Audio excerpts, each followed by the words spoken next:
Kitab Tafsir Al-Munir, warisan karya Wahbah Az-Zuhaili.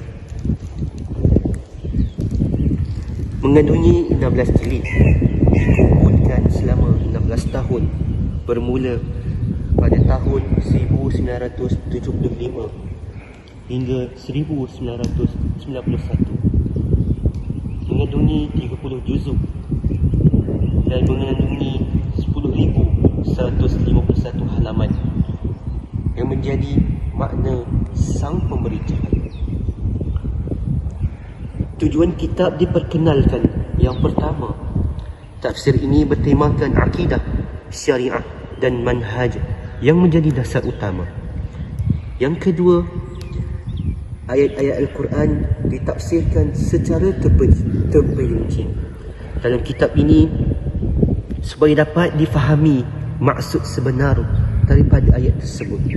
Mengandungi 16 jilid, dikumpulkan selama 16 tahun, bermula pada tahun 1975 hingga 1991. Mengandungi 30 juzuk dan mengandungi 10,151 halaman yang menjadi makna sang pemberi cahaya.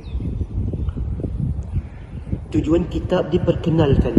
Yang pertama, tafsir ini bertemakan akidah, syariat dan manhaj yang menjadi dasar utama. Yang kedua, ayat-ayat Al-Quran ditafsirkan secara terperinci dalam kitab ini supaya dapat difahami maksud sebenar daripada ayat tersebut. Setiap perbahasan ayat diperincikan penjelasan dari segi qiraat balaghah dan mufradah lughawiyah. Tafsir ini berpedoman pada kitab-kitab induk tafsir dengan pelbagai manhaj.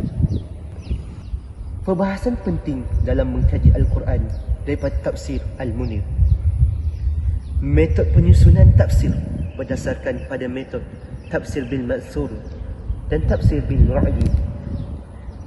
Penjelasan kandungan ayat secara terperinci dan menyeluruh. Menjelaskan sebab turunnya ayat, asbabun nuzul. Setiap perbahasan ayat diperincikan, berjelas dari segi qiraat, balaghah dan qiraat. Tujuan kitab diperkenalkan. Tafsir ini bertemakan akidah, syariah dan manhaj yang menjadi dasar utama. Ayat-ayat Al-Quran ditafsirkan secara terperinci dalam kitab ini supaya dapat difahami maksud sebenar daripada ayat tersebut. Membantu memahami kronologi dan munasabah berkaitan ayat dengan ayat. Dapat mempelajari fiqh kehidupan dan hukum hakam berkaitan daripada ayat yang dibaca.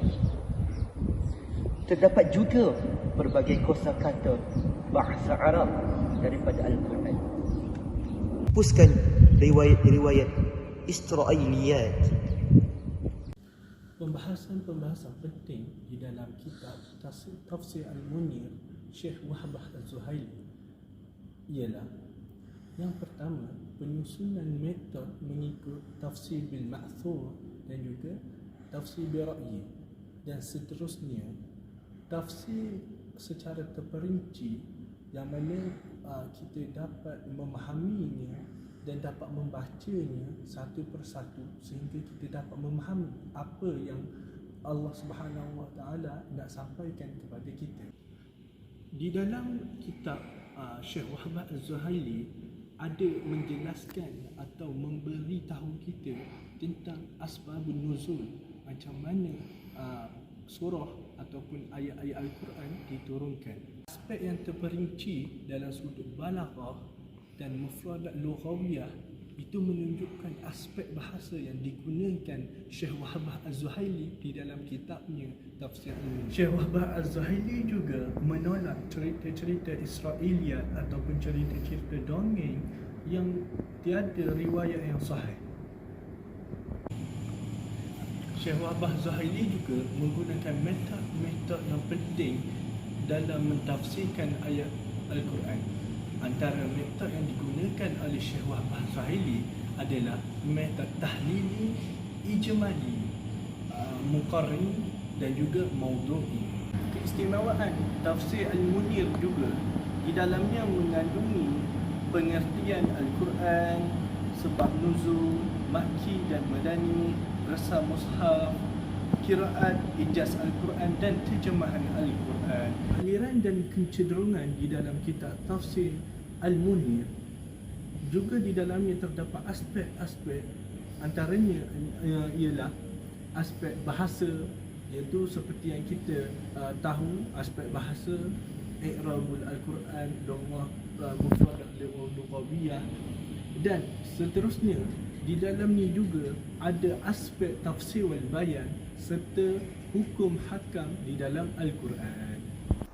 Kesimpulannya, penerangan tafsir sangat mudah difahami dengan adanya asbab-asbab nuzul yang merupakan contoh setiap hal yang berkaitan dengan ayat-ayat kitab suci Al-Quran.